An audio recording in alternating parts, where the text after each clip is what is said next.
I got taught a lot of this stuff by an old Greek client of mine when I was an ANZ branch manager. His name was Costi, from the seafood group. He was one of the Costi's like Smith. I mean, there's millions of them. Okay, but he said, hey, Kevin, when I come here to Australia, I come here $80 in pocket, get 6 jobs. It's true. Bought property in Burwood Road, Burwood. Bought next door property, Burwood Road, Burwood. Next door property, next door property, next door property. Then he bought houses, then he bought blocks of land and that. Then he retired. And he had about 4 Costi seafood stores that he owned the freeholds of. And he had the stores in Burwood Road, and he had the houses, and he had a massive block of land on Church Street there at North Parramatta. He lived off his rents.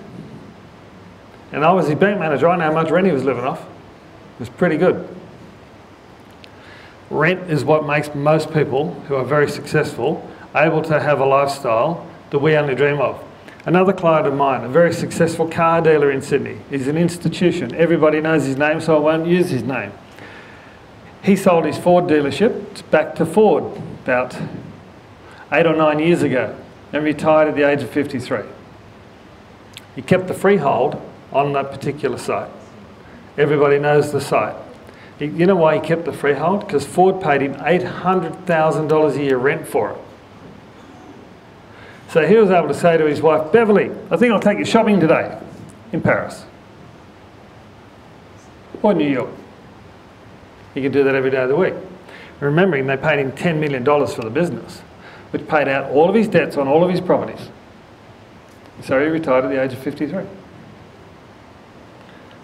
He's still got the properties. He's still got the rent. You see the equation there? He's still got the properties, he's still got the rent.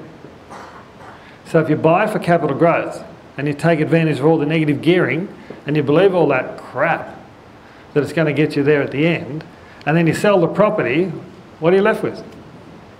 50 or 100 grand to go and do it again.